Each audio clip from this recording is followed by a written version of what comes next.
Boa noite a todos.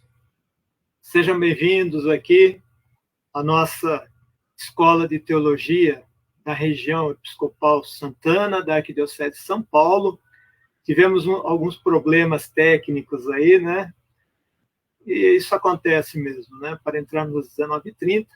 Estamos entrando agora às 19h47, com algum atraso. E acolho aqui também, com o mesmo carinho, as pessoas não só de São Paulo, como também da capital, do interior de São Paulo e de outros estados também. Então, estamos aqui na terceira aula de Cristologia, onde continuamos aqui na caminhada juntos, né, para compreendermos melhor esse Jesus Cristo, quem é Jesus Cristo.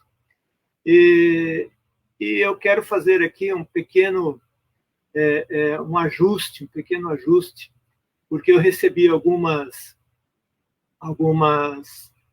mensagens, né, sobre o que eu disse na primeira aula. Eu falei como calculávamos o domingo de Páscoa, né?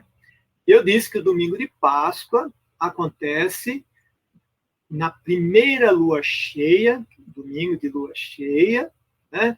Depois do dia 20 ou 21 de março, que é quando começa a primavera no hemisfério norte. Mas se a gente for no calendário, né, e algumas pessoas foram no calendário, e perceberam que existe uma diferença de um dia ali, né? E eu pesquisei sobre o calendário lunar, e realmente, no hemisfério norte, com relação ao hemisfério sul, onde nós estamos, então nós temos um ajuste ali. Tanto que tem um ajuste. Às vezes, a primavera começa no dia 20, às vezes no dia 21 de março, né? E também um ajuste ali quanto à questão de uma diferença que pode acontecer, ok? Mas, na maior parte das vezes, é assim mesmo, acontece assim, e se a gente quiser uma precisão maior, temos que recorrer a um calendário, dar uma olhadinha no calendário do hemisfério norte, da primavera do hemisfério norte, ok? Muito bem. Então, falávamos sobre o amor de Jesus no encontro passado, falamos de uma maneira ampla sobre a questão do amor, e a gente sabe que amor exige também riscos, né? Jesus se arriscou ali para levar o projeto do Pai adiante. Jesus assumiu muitos riscos ao longo da sua vida ali, principalmente naquela parte, né, que nós chamamos de a parte pública de Jesus, nos 3 últimos anos da sua vida ali na parte pública de Jesus, né? Mas realmente a questão do amor nos tira, de uma certa forma, de uma zona de conforto, né? De uma área de conforto que muitas vezes temos. E eu queria, para encerrar esse assunto, falar sobre um exemplo, porque o exemplo, o próprio Jesus Cristo utilizava as parábolas, contava histórias, enfim. Ele mostrava ali para a gente, facilitava a questão do exemplo de como as coisas são feitas. Alguns anos atrás, né, aqui em São Paulo, no centro de São Paulo, né, aconteceu pegou fogo ali numa comunidade. Então, os barracos estavam pegando fogo e saiu uma mulher que estava grávida, uma mulher grávida, né? Saiu ali, estava sendo amparada, etc. E a mulher estava desesperada porque tinha um filho que estava lá. Ela não conseguiu, quando ela estava em outro lugar, quando ocorreu o incêndio, e ela foi para fora e o filho ficou lá dentro de um quartinho lá. Bom, é claro que ali os policiais, os bombeiros, né, eles não permitiram que ela fosse para lá. E aí veio uma amiga, e ela falou para a amiga, desesperada, que o filho estava lá, e essa amiga saiu por um outro lugar da comunidade, né, que não estava tão controlada assim pelos bombeiros, e ela entrou ali, e naquele meio que labirinto ali, foi lá, conseguiu pegar a criança, e no meio da fumaça ela saiu ali para fora, etc. e foi, né, foi festa ali, porque ela conseguiu salvar a criança. E aí a repórter, a jornalista, disse para ela, falou, mas você correu um risco enorme, porque isso deveria ser feito pelos bombeiros, etc. E ela disse assim, olha, alguns anos atrás eu perdi meu filho, né? Eu perdi meu filho e eu sei a dor que ela estava passando, porque ela ia perder o filho dela. Ela é minha amiga, né? Então, eu assumi o risco, eu me arrisquei e fui lá. De uma certa maneira, para que a gente compreenda essa mulher. Só quem ama muito, é que consegue compreender verdadeiramente aquele que ama, o outro que ama. Então, para compreendermos Jesus, é preciso que a gente ame, como eu já disse, é preciso que a gente ame muito, para que a gente faça, para que aconteça exatamente essa comunhão com Cristo e a gente entenda melhor ele, né? É assim que a gente, além do intelecto, além da fé, além da vontade dele de uma certa maneira, ele se revelar a cada um de nós, também nós temos essa questão muito importante, que é a questão do amor. Vamos adiante, então, tá certo? Aqui estou aqui fazendo umas com o meu celular também. Então, vamos olhar rapidamente para algumas atitudes, para alguns ensinamentos de Jesus. Vamos manter um foco ali no comportamento de Jesus. É diferente. Deixa eu beber um pouquinho de água, me hidratar aqui.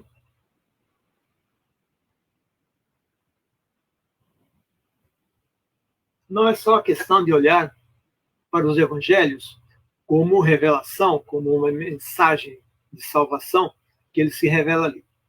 Mas vamos olhar alguns textos evangélicos do Evangelho, mas olhando para ele, olhando para a atitude dele, olhando como ele se comporta. Ele que é o nosso foco aqui na cristologia, né?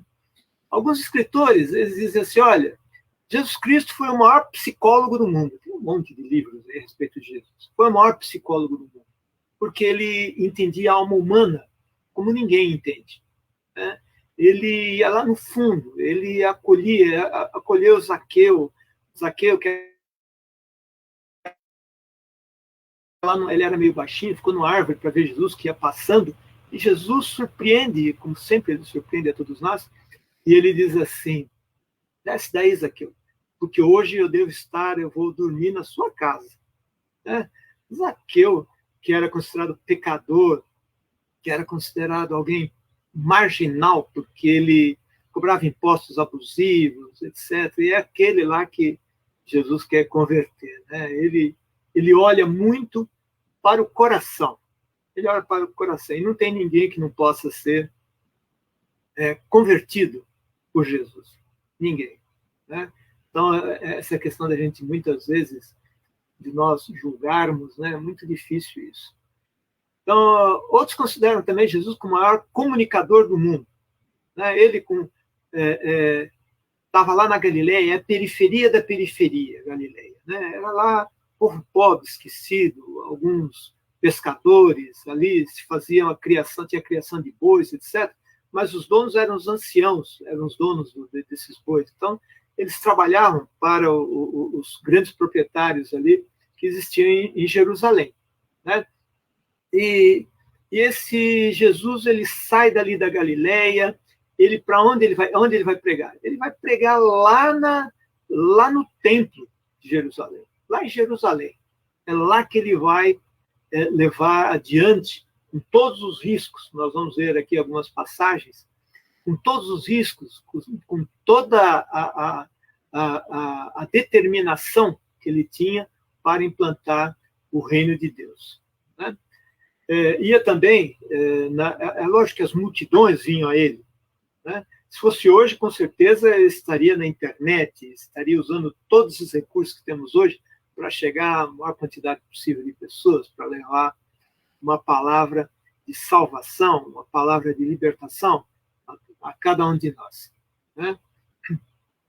Outros dizem também que foi o maior médico do mundo, era o maior médico do mundo, mas ele curava não apenas as doenças físicas, mas ele curava também doenças espirituais, que muitas vezes as doenças espirituais, as doenças físicas, nascem da nossa cabeça, do desequilíbrio emocional, e antes do emocional você tem o espiritual. De tal maneira que se você conseguir se estabilizar a serenidade que ele tinha, espiritual, que ele transmitia para as pessoas, fazia com que também se curassem, muitas vezes até da parte física também, de várias doenças. A gente sabe hoje em dia que temos doenças psicossomáticas, etc., que não são de origem apenas biológica ali do nosso situação, né? Então, nós vamos ver um trecho aqui sobre essa questão de liderança, né, do Evangelho de João. Depois, nós vamos passar isso aí de alguma maneira, né? Do capítulo 6 ali de João, né? João, ele não relata a instituição da Eucaristia, como os outros evangelhos, os 3 evangelhos chamados sinóticos, né, de Mateus, Marcos e Lucas, assim como também é relatado a Eucaristia, a instituição da Eucaristia é relatado ali na primeira carta de Paulo aos Coríntios, né? A instituição da Eucaristia ele tomou o pão, deu graças, o abençoou e deu aos seus discípulos, dizendo: tomai todos e comei, isto é meu corpo, etc, etc. Essa aí é a instituição da Eucaristia, que é relatada nos vários evangelhos, menos em João. João não faz isso. João relata, naquela noite, o lava-pés. Ele muda completamente, relata o lava-pés. Até porque a Eucaristia já era conhecida, e João escreve seu evangelho lá pelo ano 90, o último evangelho, mais tardio, né? E então já se praticava a Eucaristia, a vivência da Eucaristia, né? Então, mas no capítulo 6 ali de João, ele diz assim: quem come a minha carne e bebe meu sangue tem a vida eterna, e eu o ressuscitarei no último dia, porque a minha carne é verdadeira comida, e meu sangue é verdadeira bebida. Quem come a minha carne e bebe meu sangue permanece em mim e eu nele. Veja, a questão do sangue para o judeu, aquele que tinha contato com o sangue, ele ficava impuro, precisava passar por um ritual de purificação. Então era uma coisa muito séria mexer com sangue, né? Muito séria, uma coisa complicada, né? E aí, o que acontece? Muitos dos seus discípulos, ouvindo isto, disseram: esta palavra é dura, quem a pode ouvir? Isto é, falar em comer carne, beber o sangue, é que eles ainda não tinham entendido, né, a questão da Eucaristia, que Jesus está falando da Eucaristia, a hóstia, né, que foi consagrada, que era uma partícula e foi consagrada, se tornou hóstia. Então ele fala ali dessa Eucaristia e do fim que se transforma no sangue de Jesus Cristo, né? Aí agora temos aqui o texto, muito bem, é isso aí, tá? O texto anterior, essa palavra é dura, quem pode ouvir? Isso. Então, sabendo, pois, Jesus que seus discípulos murmuravam por causa disso, o que é murmurar? Murmurar é você falar mal. Falar mal. Tem gente que pensa que murmurar é cochichar. Não, não é apenas cochichar. Cochichar é falar baixinho, falando mal, né? E estavam falando isso de Jesus, né? A palavra é dura, não dá para. E aí perguntou a eles: isto vos escandaliza? Que será então quando virdes o Filho do Homem subir para onde estava antes? Isto é, ele iria se manifestar. Nós temos depois a ascensão de Jesus, etc. Ele vai se manifestar fazendo prodígios, etc. Então, se eles se escandalizam com isso, imagine com outras coisas que Jesus iria fazer, né? Então, seguindo a próximo slide aí, Aí o que ocorre, então? Desde então, muitos dos seus discípulos o abandonaram. Então, é preciso fazer uma diferença aqui. O que é discípulo e quem são os apóstolos, né? Os discípulos eram aqueles que não ficavam o tempo todo com Jesus. Apenas os apóstolos ficavam dia e noite com Jesus, acompanhavam Jesus para todo lado. Os discípulos não, eles ficavam em algumas regiões, alguns lugares, né? Ficavam em alguns lugares. Então, os discípulos, eles estavam lá perto de Jerusalém, o discípulo estava na Galileia. Então, quando Jesus vinha, eles se reuniam ali para aprender o que Jesus tinha transmitido, o que Jesus falava, os milagres que Jesus realizava, né? Aí Jesus diz assim aos 12 que são os apóstolos: vós também quereis ir embora? Veja que aqui, os discípulos vários discípulos começaram a abandonar Jesus. Veja a liderança de Jesus. Jesus vai até os 12, veja, já tinha caminhado com eles, já tinha ensinado, eles já tinham visto coisas maravilhosas que Jesus tinha feito, mas nesse momento que podemos chamar de uma crise ali, uma crise com relação aos discípulos, aos apóstolos, né? E até para checar também o grau de confiança que eles tinham em Jesus, Jesus diz assim para eles: vocês também quereis ir embora? Querem ir embora? Se quiser ir embora, eu começo do zero, né? O Antigo Testamento diz assim: olha, se os profetas se calarem a voz dos profetas, né? Se calarem a voz dos profetas, as pedras falarão. As pedras falarão. Então, veja, Jesus podia começar de novo, do zero, né? Tamanha era a sua liderança, e como ele estava empenhado, ele queria alguém que realmente assumisse o compromisso de levar adiante o projeto de Deus. E aí ele põe eles na parede lá e diz: olha, vocês também não querem ir embora, não?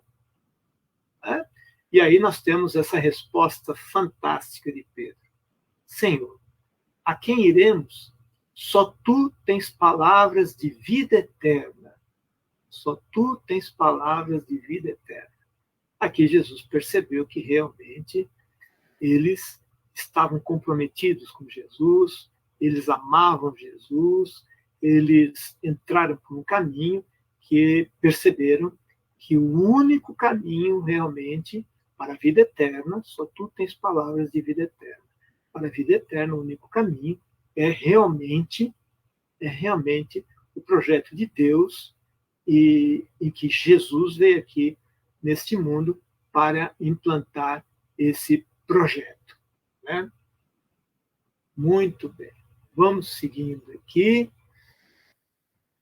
Em outro momento, Jesus se coloca como aquele mestre que alivia os nossos fardos. Está lá em Mateus, capítulo 11, versículo 28 a 30, apenas 3 versículos ali.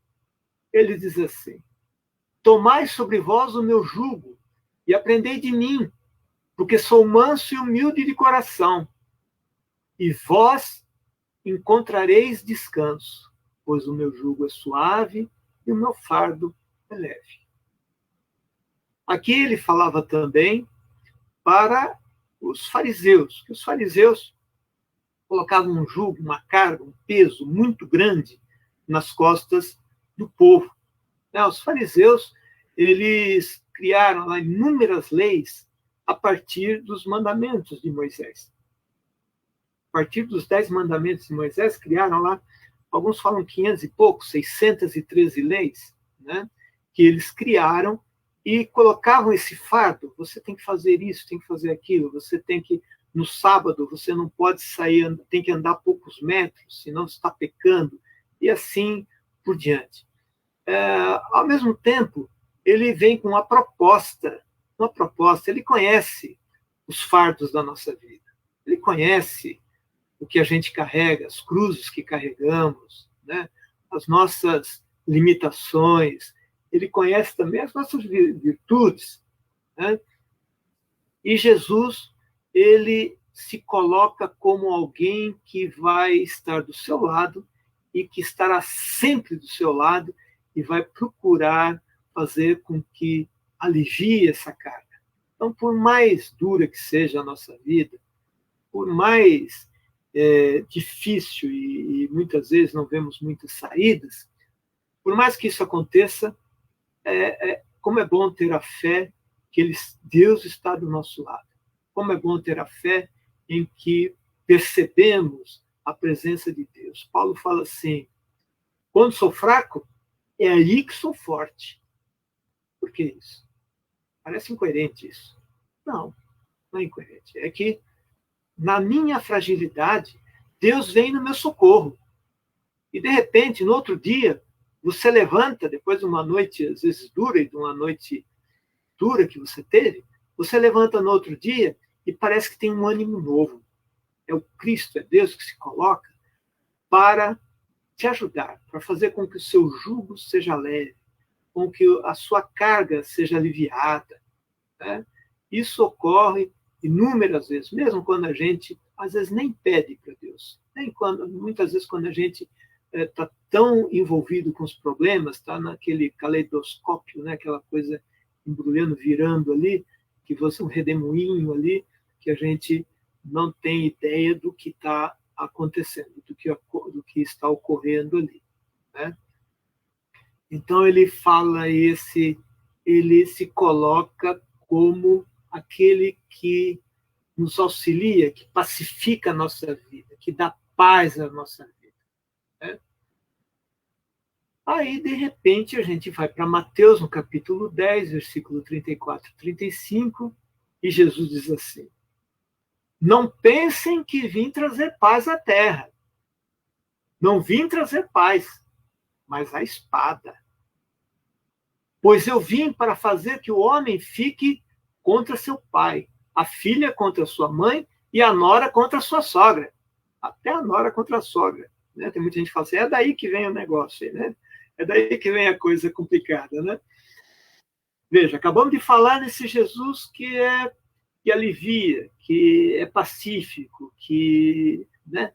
Ao mesmo tempo ele fala que veio trazer a espada, mas ele Isaías, capítulo 9 de Isaías, diz assim, é o príncipe da paz. Isaías descreve o Messias como príncipe da paz. Mas aí ele fala isso, eu vim, não pense que vim trazer a paz à terra, não vim trazer paz, mas espada, né? O que significa isso? Às vezes parece, se a gente não estudar, para a gente compreender esse Jesus, a gente tem que olhar todos esses textos e a gente tem que estudar. Não tem jeito, temos que nos dedicar aí para compreender melhor isso, né? O que Jesus está falando aí? Jesus está falando o seguinte, se você realmente assumir o projeto dele, né? Assumir o projeto dele, né? Eu sou o caminho, a verdade e a vida, né? A verdade é uma coisa dura. Muitas vezes é difícil a gente encarar a verdade. Muitas vezes na vida a gente preferia saber mentira, né? Que nos enrolasse. Mas a verdade ela é dura, né? Ela machuca, ela dói, né? E se você falar a verdade muitas vezes em determinados ambientes, como por exemplo, às vezes, um ambiente profissional, se você falar a verdade, realmente, você vai arrumar confusão. Se você falar a verdade, às vezes, depende do momento da família, porque às vezes a família é um lugar, eu falei semana passada que família é um lugar, a escola do amor, ali a gente aprende tudo. Mas em muitos momentos é um lugar de crise, são gerações diferentes, pensamentos diferentes, enfim, é um lugar de crise ali. E se de repente você quiser falar a verdade de uma maneira até mais dura, você vai e a verdade, né, dói, como o povo diz, né? Realmente você vai ter problemas. Então, pais poderão ficar contra filhos, irmãos contra irmãos. Né? Então, se você quer ver uma coisa mais simples aí, se você quiser ser bom, se você, nessa pandemia que nós estamos passando, se você quiser ser generoso e ajudar os outros, nesse momento, é um momento em que a fraternidade, né, onde a gente tem a questão da empatia, de se colocar no lugar do outro, né? Tanta gente passando dificuldade, passando fome, né? Está lá na Constituição, viu? Em 2010 é a emenda constitucional 64, me lembro, eu estudei isso, fala que todo brasileiro, está na Constituição, tem direito à alimentação. Tem direito à alimentação. Certo? Tem direito à alimentação. Nós somos o país que nós alimentamos aí, damos alimento para mais de 1 bilhão de pessoas no mundo. Não é justo e não é digno, né, que tenhamos brasileirinhos e brasileirinhas e adultos e pessoas que passem fome. É um direito, está na Constituição lá. Tá aí no se fala tanto da Constituição, está lá na Constituição, 2010. Já faz 11 anos isso. Então, se você quiser ser bom nessa pandemia, em algumas situações, e quiser pegar parte do dinheiro ali, das economias e oferecer para alguém, ajudar alguém, pode ser que você arrume encrenca dentro da tua casa. Pode ser que muitos sejam contrários. Né?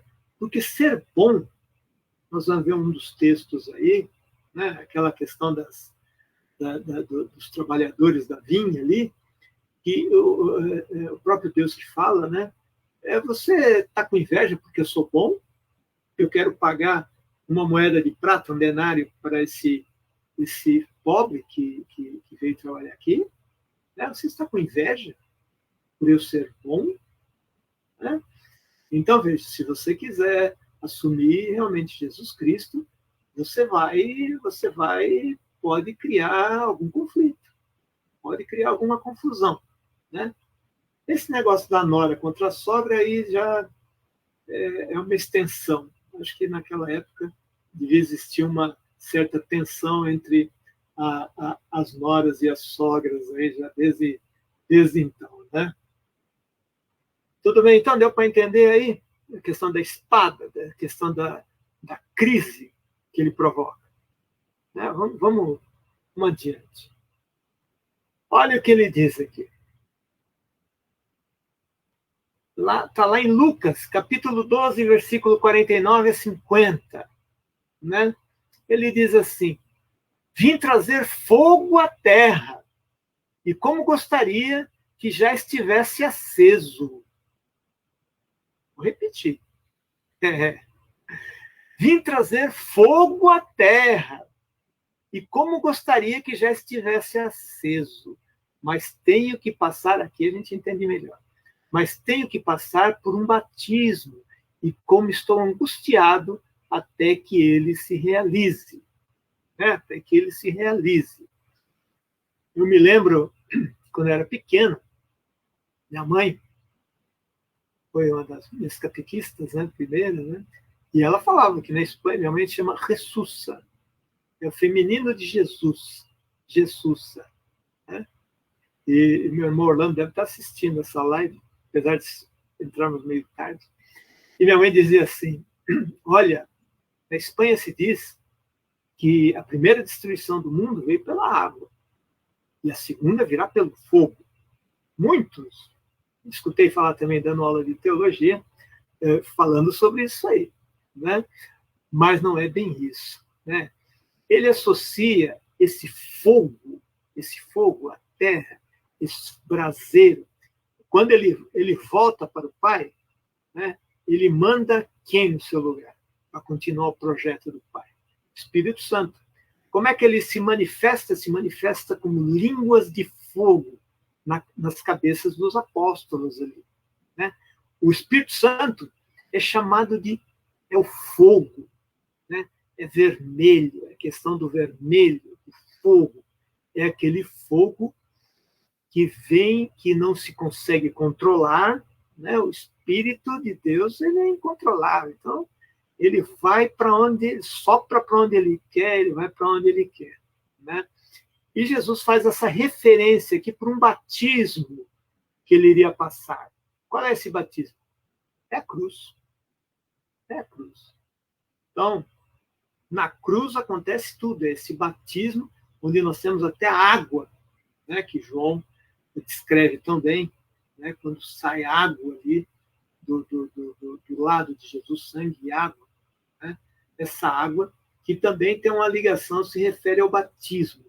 Então, é um batismo ali desse Jesus, e onde ele entrega o Espírito, e depois nós teremos lá Pentecostes, né, que é quando as labaredas de fogo, né, o fogo, esse fogo, os apóstolos, com toda aquela força, né, a força do Espírito Santo, com esse fogo, eles vão adiante. Né, eles vão adiante. Jesus Cristo é também aquele que não se deixa enganar. Veja, ele é bom, ele é gentil, ele, ao mesmo tempo, fala que para segui-lo é preciso renunciar, né? Deixe, né? Tome a minha cruz, tome a sua cruz e me siga. Né? E me siga. É um Jesus Cristo exigente. E é alguém, assim, inteligente, perspicaz. Ele é alguém que ninguém pega.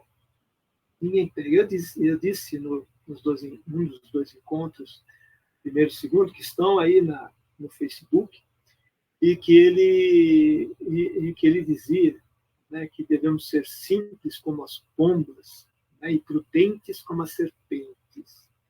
Temos que ser espertos para não nos deixar enganar. Né? Temos que olhar para ele. Ele se deixava enganar? Não. Então, lá em Marcos, capítulo 11, versículo 27, né? Então, eu vou resumir aqui, né? Eu tenho o texto, mas eu vou resumir aqui para que a gente vá um pouquinho mais rápido. Né? A gente vá um pouquinho mais rápido. Estavam ali, Jesus estava no templo de Jerusalém, multidões próximo a ele, né? Esse é o panorama, né? O contexto. Multidões perto dele, e veio a nata de Jerusalém, que queria pegar Jesus para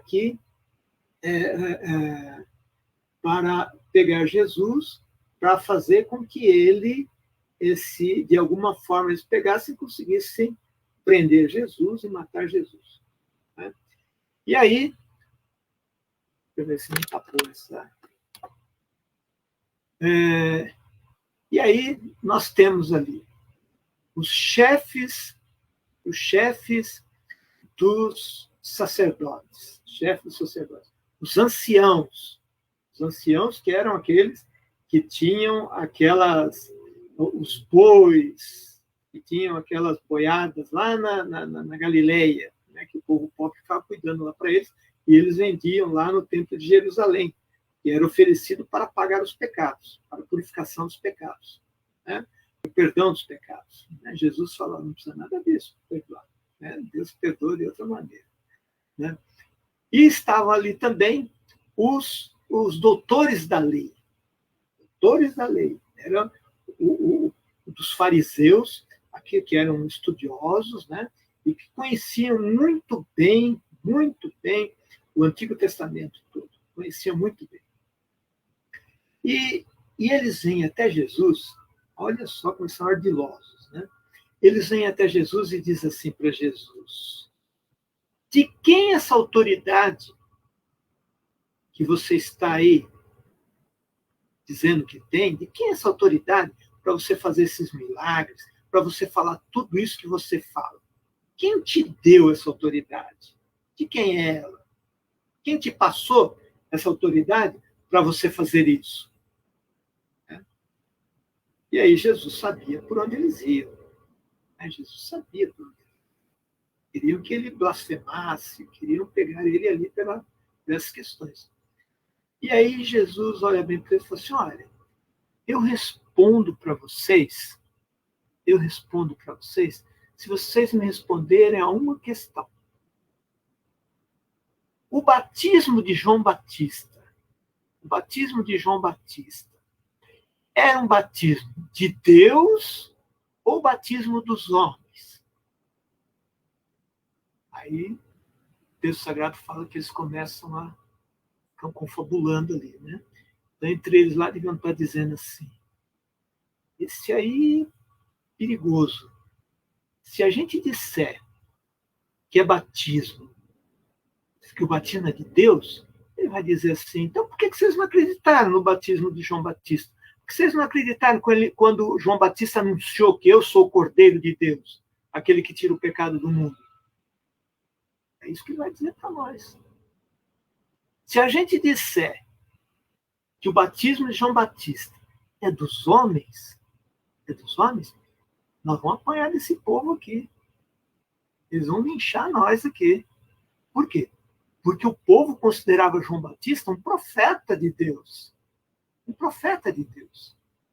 Aí, eles lá nas suas artimanhas, um deles foi até Jesus e falou assim, olha, não sabemos. Aí Jesus diz assim, não sabem? Então, se vocês não sabem, se vocês não me falam, também não vou falar de onde vem a minha autoridade. Fantástico esse Jesus, não? Vejam como vieram de turma, hein? Vieram de turma, era o chefe dos sacerdotes, né? Os anciãos que viviam ali no templo, certo? Os doutores da lei, os que eram ali e conheciam muito. E aí, o que eles fizeram? Foram embora.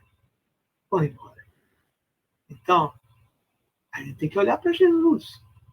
Temos que ser espertos como esse Jesus é esperto. Ele nos dá também esse discernimento para que possamos compreender a realidade melhor? Claro que dá.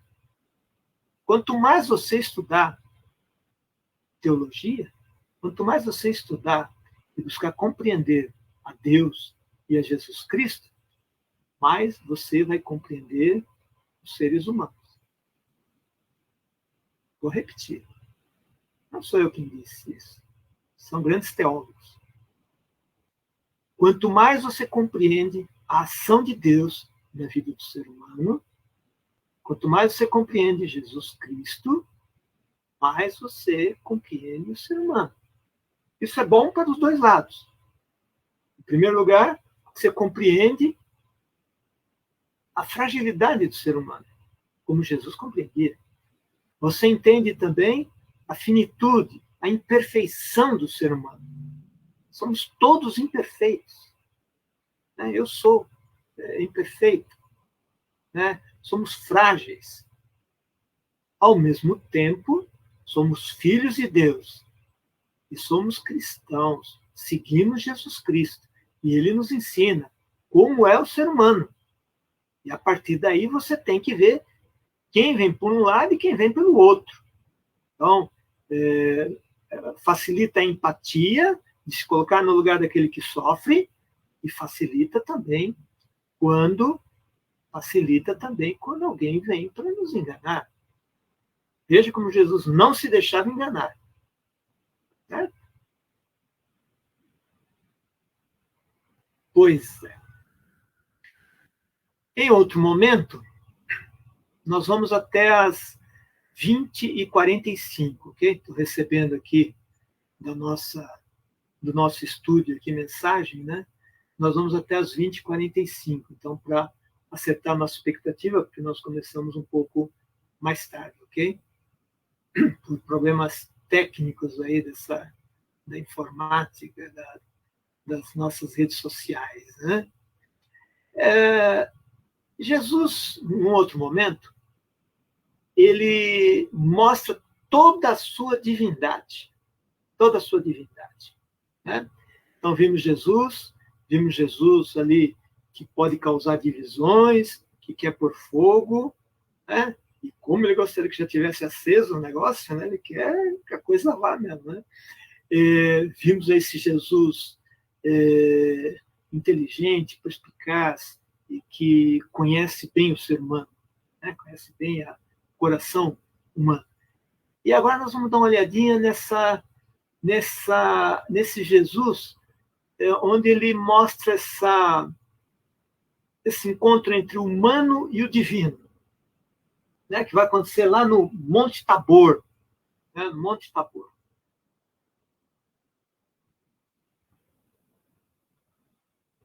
Vamos hidratar, porque precisa hidratar a garganta aqui.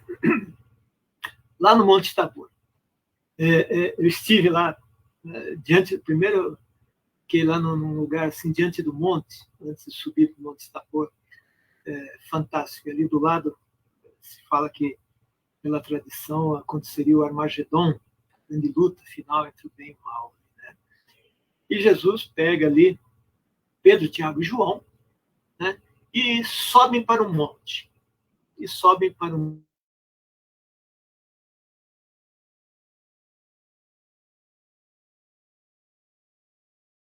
pé, que lá é um bom trecho a pé, né? Bem alto. Né?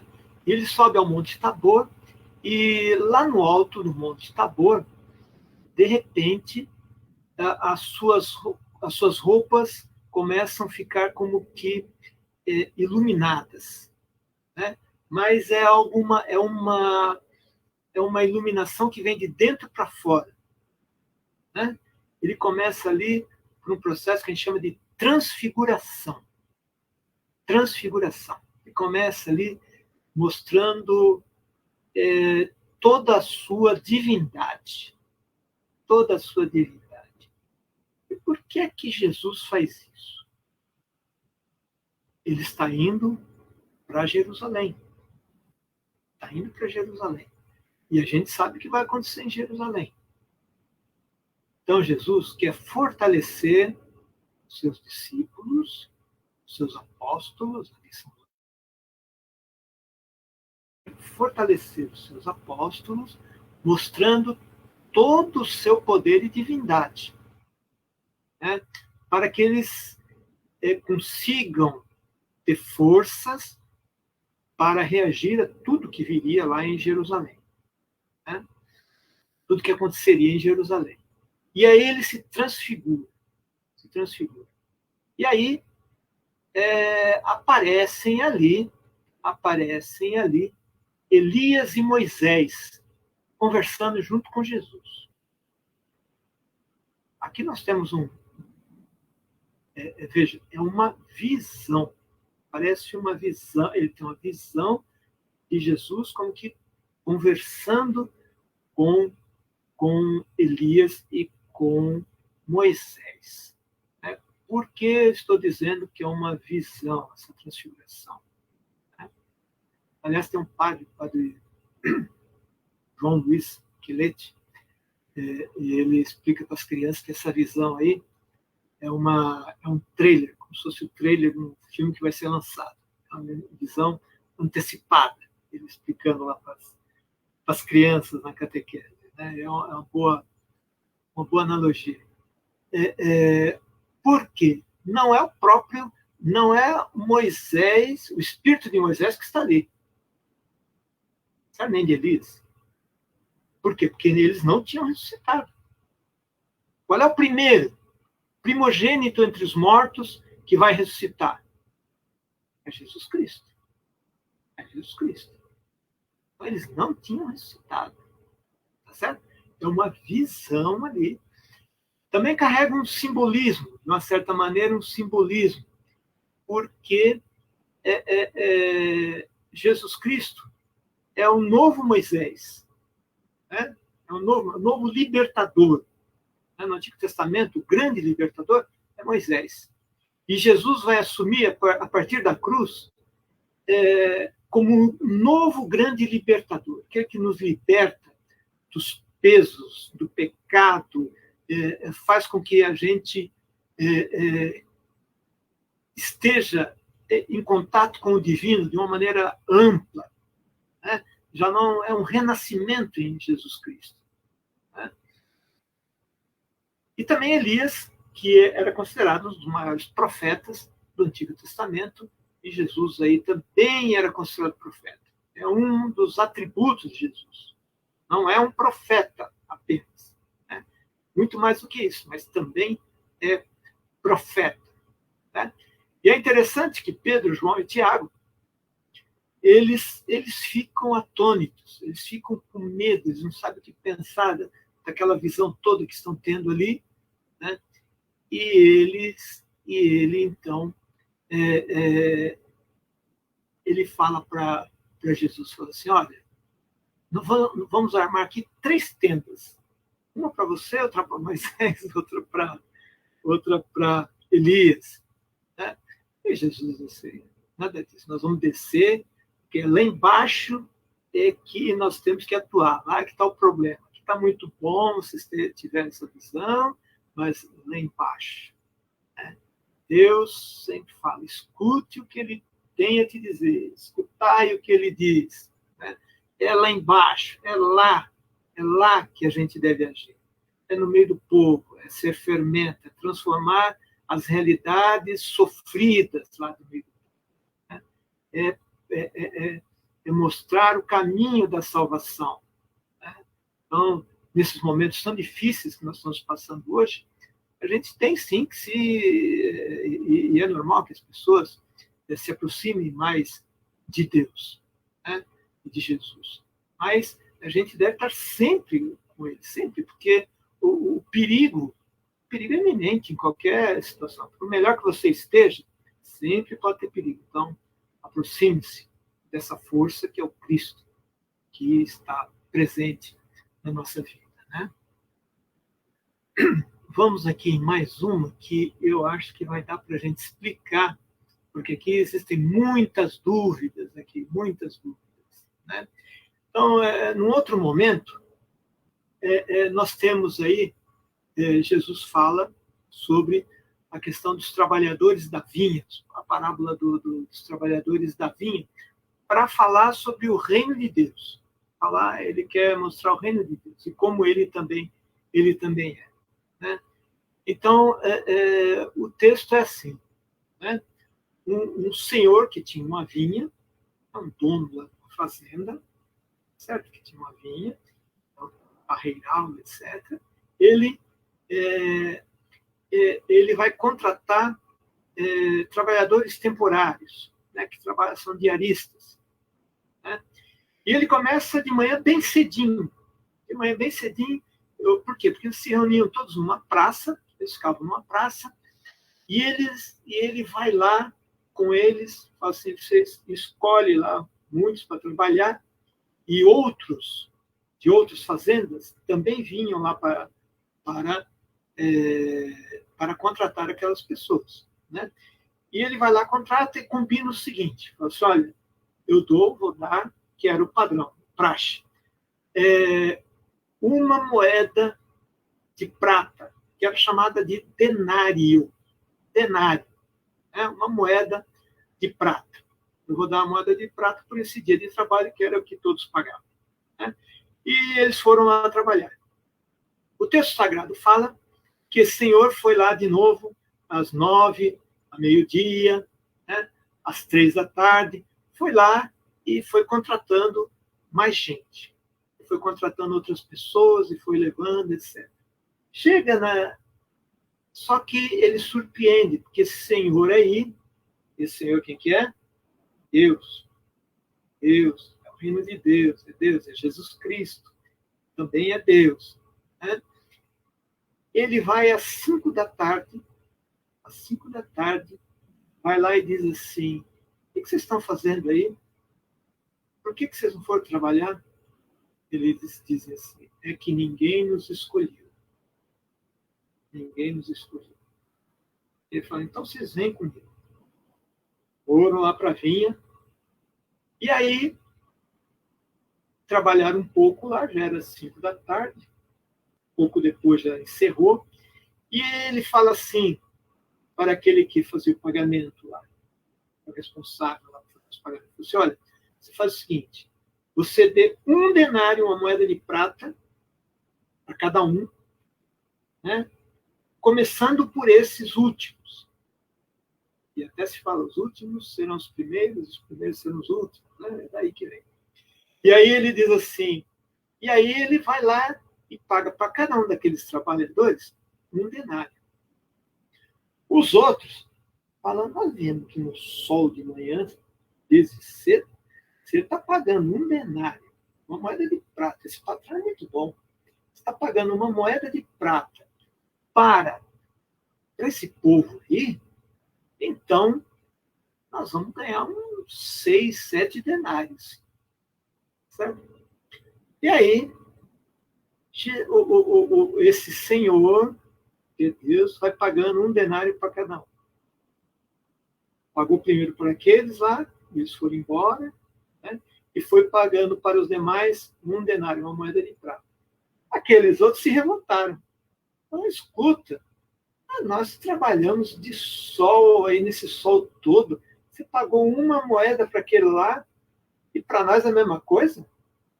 Aí o senhor disse assim, mas eu não combinei 1 denário com vocês? Não combinou, mas não é justo. Uma vez eu estava falando isso em um grupo, aí uma mulher falou assim, olha, eu não sei não, mas diácono, você acha que esse negócio aí está certo? Você acha que está certo? Eu falei, se é de Jesus, se é de Deus, está certo. Agora vamos ver por que está certo isso aqui. Né? Então, aí Jesus diz ainda assim, eu combinei com vocês e quero pagar para eles também uma moeda. Né? E é aí que ele fala aquela famosa frase, ele fala assim,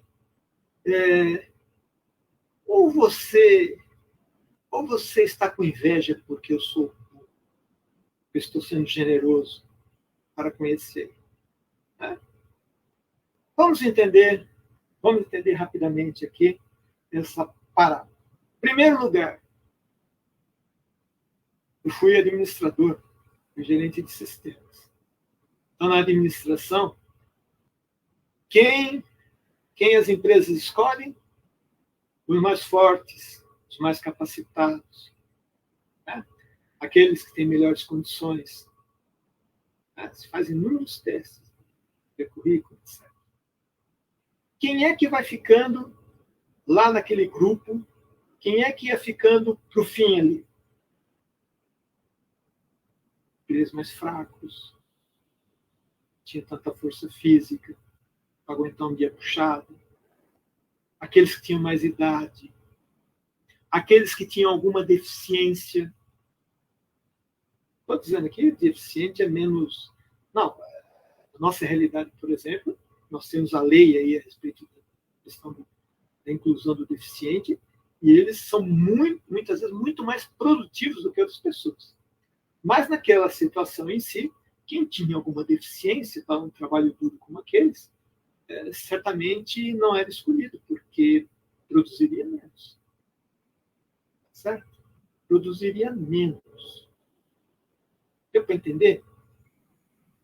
Deus dá a cada um segundo a sua dignidade. Certo? Ele trata cada um com dignidade. Todos com dignidade. É um direito. É um direito. Aquilo que eu falei agora há pouco. Está lá na Constituição. Certo? Na emenda lá, 64, lá, da Constituição de 2010. Todo brasileiro tem direito ao alimento. Certo? Então, aqueles lá também tinham o direito a se alimentar. Mas não é só isso, não. Não é só isso. Do que está falando esse texto sagrado também? Está falando das pessoas que aceitam o chamado de Deus ao longo da vida. Tem gente que, muito jovem, tem crianças que a gente percebe que já entendem que querem se aproximar de Deus. A gente vê na internet aí, crianças tão engraçadinhas aí, rezando, etc. entende essa necessidade de se aproximar de Deus. Tem outros que lá no meio da vida, ao meio-dia, lá, entende que é necessário participar de lá. Alguns esperam a trabalho, um certo equilíbrio para atender ao reino de Deus, ao projeto de Deus, se dedicar ao projeto de Deus. E tem outros que se dedicam lá nas 5 horas da tarde. Certo? Tem muita gente que fica sempre olhando lá Dimas. Né? Lembra de Dimas na cruz? Aquele malfeitor que foi pregado na cruz ao lado de Jesus. Ele, no último momento, ele é o das 5 horas lá. No último momento, ele adere a Jesus Cristo. Ele aceita Jesus Cristo na sua vida e como Salvador. Né? Permitais que esteja com você hoje no paraíso. Certo? Agora, é um perigo você querer deixar para a última hora você se aproximar de Deus. Pode não dar tempo. Pode não dar tempo. Às vezes, você se afasta tanto, tanto de Deus e começa a gostar tanto, tanto, tanto da vida aí do meio do mundo, a vida de ser aí um torto na vida, um errado na vida, e se adapta àquilo de tal maneira que na última hora é muito difícil.